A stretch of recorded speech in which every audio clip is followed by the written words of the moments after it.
9h21, toujours en direct sur TV Finance. Il est temps de retrouver Christophe Bourdageaud, fondateur d'Isobourse. Bonjour. Bonjour Loïc, bonjour à tous. Alors je rappelle qu'Isobourse développe un logiciel d'aide à la décision boursière qui permet de détecter les opportunités d'investissement à partir d'un modèle mathématique bien précis. Est-ce que vous pouvez nous décrire en quelques mots comment ça fonctionne ? Eh bien écoutez Loïc, en fait, effectivement, donc Isobourse est un logiciel qui permet de détecter les opportunités d'investissement à partir d'un modèle mathématique, et ce modèle mathématique, c'est la pression Isobourse. C'est un algorithme propriétaire que nous avons développé il y a maintenant plus de 15 ans et qui analyse et synthétise plusieurs centaines de règles mathématiques et statistiques basées sur les prix des actifs financiers. Alors justement, c'est à la lumière de ce logiciel qu'on va voir un petit peu le CAC 40. Alors, le CAC 40, les hausses et les baisses se succèdent sur le CAC 40, semaine après semaine, au gré des annonces économiques et politiques, sans que l'on puisse en tirer une véritable tendance de moyen terme. Alors, depuis quelques jours, l'indice CAC 40 a repris de la hauteur. Il évolue désormais au-dessous de la résistance majeure des 5500 points.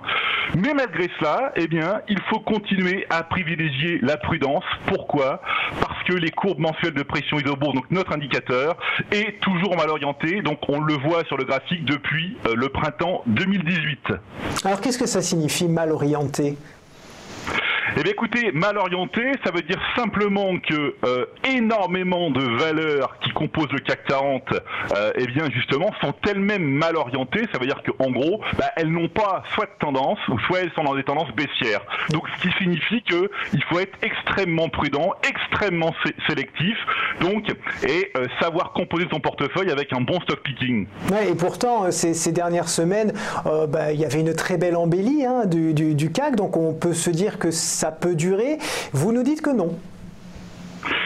Écoutez, nous en fait, on n'est pas dans la prédiction, on accompagne le marché. Ouais. Et ce qu'on constate actuellement, c'est que le marché, il n'a pas de tendance à moyen terme.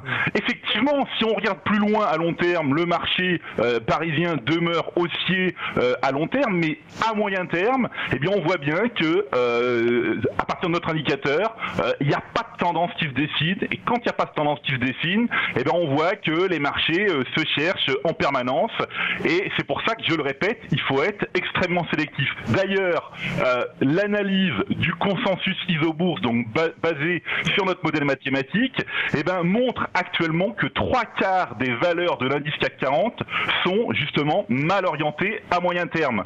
On le voit bien. Oui, c'est beaucoup. Ça veut dire que, en gros, ça veut dire que 30 valeurs sur les 40, n'ont pas de tendance ou ont des tendances qui sont plutôt baissières. Donc, il faut être extrêmement vigilant par rapport à ça. Et comme nous le faisons, nous, avec succès depuis de nombreuses années, dans le fonds MM Impulsion France, qui est entièrement piloté par Isobourse, nous restons à l'écart des valeurs sur lesquelles le modèle Isobourse est baissier à moyen terme, et nous conservons les autres en portefeuille. Alors on va voir juste après, Loïc, il y a quelques valeurs que je vais vous présenter qui sont toujours attractives. Ouais. Alors, justement, comme Publicis, ou là, Publicis, c'est justement une valeur sur laquelle le modèle Isobourse est à l'écart depuis le signal moyen terme qui a été validé en août 2017. Alors en plus, cet été, c'est vrai que le géant français de la publicité a publié des résultats en recul et a fait douter les investisseurs sur sa capacité à atteindre ses objectifs 2020. Donc là, c'est clairement une valeur pour nous où on est complètement à l'écart de Publicis. Ouais. Si on regarde d'une autre valeur qui est Atos. Alors, Atos, l'actualité récente d'Atos, c'est Atos a fait l'acquisition de la société américaine Syntel. Donc, normalement, effectivement, ça devrait avoir un impact positif sur le profit de la SS2I, mais nous restons fidèles à la stratégie Isobourse, et donc, nous restons à l'écart du titre Atos, dont le signal baissier moyen terme a été validé en novembre 2017. Donc là, on voit bien clairement des courbes de pression qui sont mensuelles, qui sont toujours négatives, qui pointent toujours vers le sud. Là, en fait, il n'y a qu'un seul chemin à prendre, c'est de rester pour l'instant à l'écart de cette valeur. Est-ce qu'on reste aussi à l'écart de Technip ? Alors là non, contrairement donc aux deux précédentes, eh bien justement la hausse du baril profite actuellement à Technip FMC. Notre indicateur est positif à moyen terme sur le titre du parapétrolier depuis le signal haussier qui a été validé au printemps 2018. Donc là c'est une valeur que nous conservons en portefeuille. C'est d'ailleurs une valeur qui fait partie du fonds Martin Morel Impulsion France, comme je le rappelle, piloté par Isobourse. Du côté de Vivendi, qu'est-ce que vous analysez ? Alors eh bien justement, Vivendi, eh bien le modèle Isobourse est toujours positif. Alors on voit qu'il est positif depuis déjà longtemps, donc depuis le mois de mars 2017.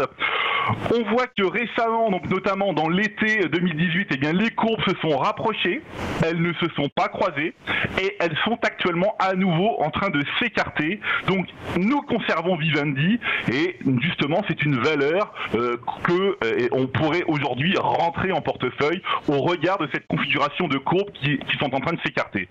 Et Carrefour alors du coup ? Alors Carrefour, eh bien, on surveille actuellement le titre Carrefour, donc on surveille de près. Eh bien pourquoi ? Parce qu'après plusieurs années de baisse, hein, donc on voit bien... On le voit bien sur le graphique, effectivement. Voilà, donc notre indicateur était baissier depuis décembre 2015. Donc là, le titre a baissé de plus de 30% par rapport à notre signal baissier. Et là, eh bien, notre indicateur indique un retournement de moyen terme, alors qui reste à confirmer, puisque c'est un signal mensuel, et que globalement, eh bien, signal mensuel sera validé fin du mois de septembre, donc effectivement très très bientôt, hein, d'ici la fin de la semaine. Mais on surveille ce titre parce que, vous voyez, donc on peut voir lors des précédents mois que les courbes s'étaient aussi rapprochées et s'étaient ensuite réécartées, mais en même temps c'est vrai que ça n'aurait échappé à personne que les rumeurs vont actuellement bon train dans la grande distribution, notamment autour de Carrefour et Casino, hein. On vient de l'apprendre récemment, donc là on voit que ça bouge sur ce secteur. Alors ces rumeurs, c'est quoi? C'est un rapprochement? Bah en fait oui, c'est en fait Casino fait un communiqué que Carrefour aurait fait une tentative de rapprochement, Carrefour dément, donc voilà, on ne sait pas trop pour l'instant, mais il n'y a jamais de fumée sans feu, donc il se passe quelque chose. C'est ça, souvent quand ça dément, c'est qu'on a touché juste. On va terminer avec le S&P. Qu'est-ce qu'Isobourse nous dit? Alors, justement, ce qui est intéressant, donc là, mais c'est pareil, hein, aux États-Unis, donc on voit bien que la configuration moyen terme des marchés est à l'opposé de la France et plus largement de l'Europe, hein, à l'image donc de l'indice S&P 500, dont eh bien la courbe de pression Isobourse 5 mois évolue toujours au-dessus de la courbe 20 mois. On le voit depuis l'été 2016, et on voit d'ailleurs que les courbes ont rebondi, on va dire au mois de juin 2018 avec succès, on voit bien, hein. Et là pour l'instant, eh bien, tant que notre indicateur eh bien, ne se renverse pas, c'est-à-dire que les courbes de pression mensuelles ne se croisent pas à la baisse, eh bien la seule attitude que nous avons sur les marchés américains dans l'ensemble, hein, quand on regarde le S&P 500, eh bien c'est de se laisser porter. Donc on voit bien l'Europe, parce que là on a vu le CAC 40 tout à l'heure, mais si on regarde l'ensemble des indices de la zone euro, on voit bien que c'est toujours tourmenté, et puis du côté des États-Unis, eh bien que les marchés sont toujours très porteurs. Donc jusqu'à quand? Eh bien ça en fait, nous on ne le sait pas. Qui aujourd'hui le sait? Je dirais peut-être pas grand monde. C'est vraiment le marché lui-même. Donc nous en fait, tant que notre indicateur est positif, on se laisse porter sur les marchés américains. Ouais.